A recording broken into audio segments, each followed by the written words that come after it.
BTR Imposter YouTube channel beranan लाग्रोबाय आं नायनोसै सोर सोर फैगोरो लाइभआव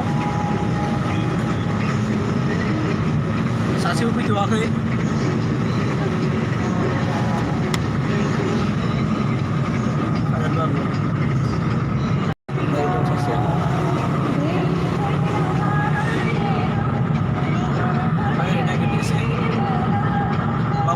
लाइभआव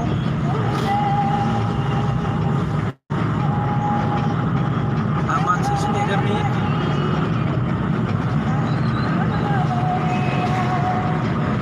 दिनानो एसे अखा हानाय जागासिनो दङ साफ्रोमनोबो BTR Imposter YouTube चेनेलनिफ्राय आंनि गोसो गोरबोनिफ्राय गाहाम हामलायनाय जासिदों मिजिंथियो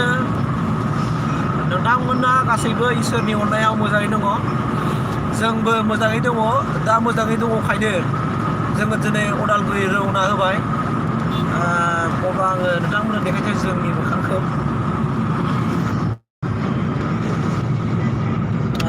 साथाम फैबाय दैथुन ब्रह्म हाय आदा औ जोङो दा उदालगुरियाव थांगासिनो दङ टंला बे दिलीप ब्रादारनि न'खराव जों थांगासिनो दङ नोंथांमोननि खावलायनाय बायदि नोंथांमोननि जेनाखि लुबैनायखौ जोङो फुलफिल खालामनो थाखाय जोङो दा थांगासिनो जों दा रङिया मोनहां जाबाय जोङो रङिया मोनसिगोन बारा गोबाव गैला थांगासिनो नैबे जाहैबाय मा BTR Impoनि मेन केमेराखौ फुरा बियो मोजाङै माबा खालामनो रोङो खेबनो रोङो ओमफ्राय फैसा गारथुबग्रा होनना बुंबा नै हाय नुदों खेबसे हाय औ दे मोजां रायलाय मा रायलायो मोजां दंखायो दा लोगोफोर अननानै जोंखौबो एसे सापर्ट होदो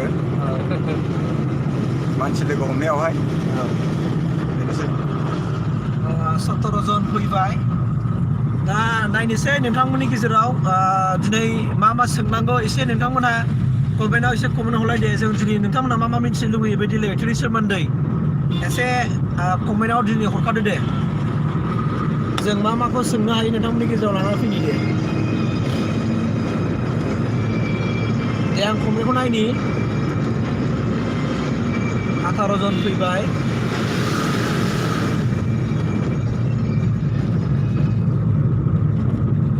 लक्ष्मी फुजा जानानै एसे लक्ष्मी फुजायावहाय हरनि 1टासिम जादों ओमफ्राय थेवब्लाबो फैथारबाय फाइनाल डेट जाखानाय नालाय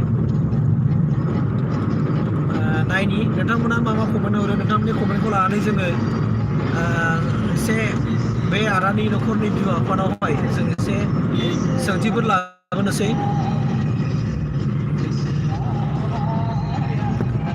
मानो बिदि खालामोब्रा बेलाय गारियालाय डिस्टार्बलाय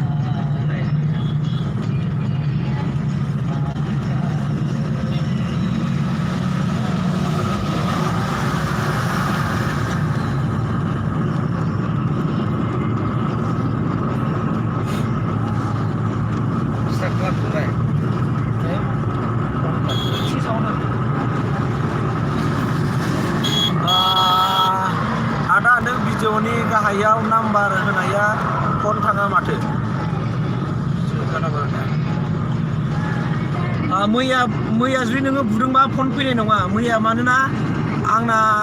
मबाइला गाज्रि जादोंमोन नालाय ओमफ्राय दिनैनाथ' नोङो थांखायो मानो थाङा जानो थाङो आं डिसक्रिपसनाव होनाया बे कन्टेक्टआ आंनि नाम्बारखा नालाय आङो दा लाइभआ जोबोबा आङो बुंफिनबावगोन आंनि नाम्बारखौ आरो आं बुंदों आंनि नाम्बारा जाबाय मा गोसोआव लाबानो जाबाय आङो खेबसे बुंनानै होनि दे 8876989501 आरो बुंफिनबावदों आङो 8876989501 बेनो आंनि कन्टेक्ट नाम्बारा जुदि बै डिसक्रिपसनाव होनाया जुदि कन्टेक्टआ थाङाबा बाहाय बुबानो जाबाय नेटवार्क प्रब्लेमबा बिदिनो जायो मालाबा ओमफ्राय नेटवार्क प्रब्लेम नङाबाथ' नांखायोखा दिनै सेक्टरनि नाम्बारखौ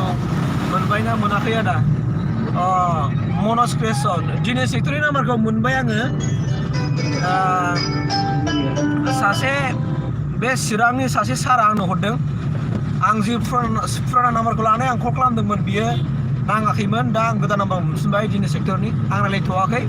गाबोन फरायलायनोसै मा जायगायाव थांहांदो दिल्ली बेक्ट'रि न'आव थांगोन जोङो बे जाहैबाय टंला नाग्राखाता होनदों गामिखौ जों बाव थांगासिनो दङ आं दासो बे दिल्ली बेक्ट'रिनि बिफा बे सारजों आं रायलायखांबाय दिनै आं मोनथिनो मोन्दों उदालगुरि ओनसोलावहाय दिनै मंगलबार बे मंगलबारखालि बिथांमोना बाथौ आर'ज खालामो होननानै बुंदों 12थानि उनाव जों लोगो हमगोन आरो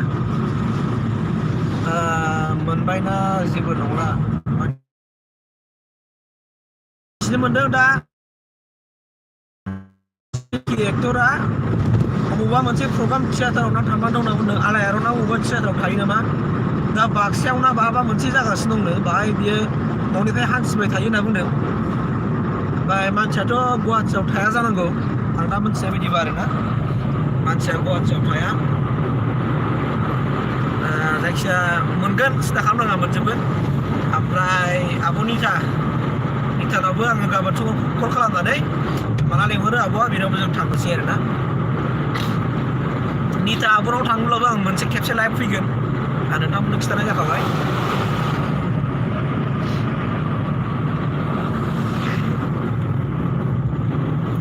ओमफ्राय सोरबा माबा बुंबावनांगौ दङबा दे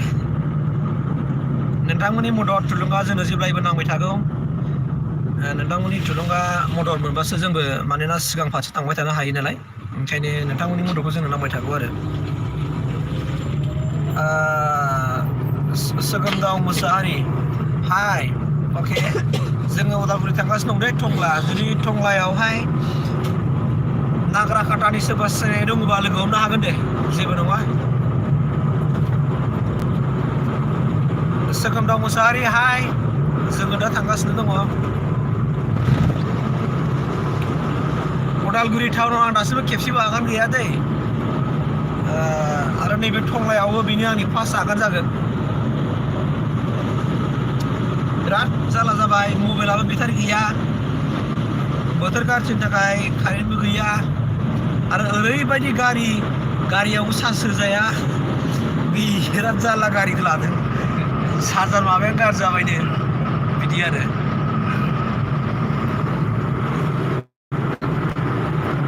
देरायबाय थागोन ना मागोन ना मबाइल नायगो रुटिखौ बारा जाहोफ्लांबाय बेटारिनि फवासे उदैया थां जाजोब्बाय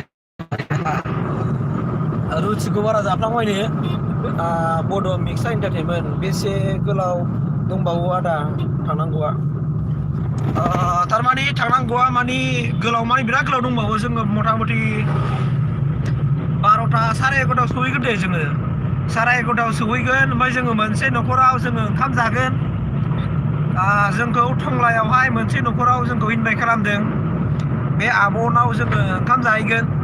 बे ओंखाम जाखांनायनि उनावहाय जोङो बिनि उनावसो जोङो बे दिलीप एक्टरनि न'आव बे सारनि न'आवहाय जोङो थांगोन आरोना मानोना सारा आर'ज मेथाइ खालामो होनना बुंदों दिलीप एक्टरनि बिफाया ओमफ्राय बियो फैगोन 12टासोआवसो जोंखौ लोगो हमगोन आरो ओंखायनो जोङो टंलायावहाय मोनसे न'खराव बे सासे आब'आ कल खालामदों नालाय बियो जोंखौ ओंखाम जाहोगोन जों बे न'खराव ओंखाम जानानै ओमफ्राय जाखांनाय लोगो लोगो जोङो थांगोन आरोना बे सारनि न'आव थांसिगोन जोङो जाय दिलीप बिफा आं मिथिनो मोन्दों दिलीपनि बिफाया जाहैबाय मा सासे एक्स प्रिन्सिपाल भिडिअ होब्लानो नायबाय थायो आं आदा नोंनिखौ थेंक इउ मनज क्रिएसन जोबोद साबायखर थाबाय नोंथांनिसिम दि आं जोंनि भिडिअखौहाय नायबाय थानायनि थाखाय आरो जुदि बिदिनो हायो आरो जुदि सोरबा जुदि गाव गावनि चेनेल गोदान दङबा साबस्क्राइब खालामनो थिननांगौबा आं खालामगोन दे उसुबिदा गैया कमेन्टआव हर आरो नङाबा आंनि वाट्सएप नाम्बाराव हर कमेन्टआव बुरजा हाबा आन्दायनो नागिरो आङो ओंखायनो आंनि वाट्सएपआव हरोबा आङो नोंसिनि चेनेल लिंकखौ हरबानो आंबो साबस्क्राइब खालामखागोन आरो बे आरो गावजों गाव सापर्ट होलायनाय थुलुंगा होलायनाय बे देरसिन आरो बुहुमाव जेबो थाया ओंखायनो आङो नोंथांखौ खावलायदों सोरनोबा जुदि चेनेल गोदान दङबा आंनो वाट्सएप नाम्बारावहाय मेसेज हरबानो जाबाय लिंकखौ आंबो साबस्क्राइब खालामनानै थुलुंगा होगोन दे जेबो नङानो होमबा आङो दोनथ'नोसै लोगोफोर जों थांगासिनो दंखायो आं नोंसिनो खिन्थाखाबाय साराय 11टासोआव सहैगोन जोङो माबायावहाय टंलायावहाय ओमफ्राय बाहाय मोनसे न'खराव ओंखाम जानानै जोङो ओंखारगोन बिदिनो जों 12थासोआवसो जोङो बै दिलीप एक्टरनि जेनाखि बिफा सारजों जों रायज्लायनो मोनगोन आरोखि मबाइला बारा बेटारि गैया नालाय आं लाइभआव बारा फैनो हानाय नंला दै लोगोफोर स' थेंक इउ गोजोननाय थाबाय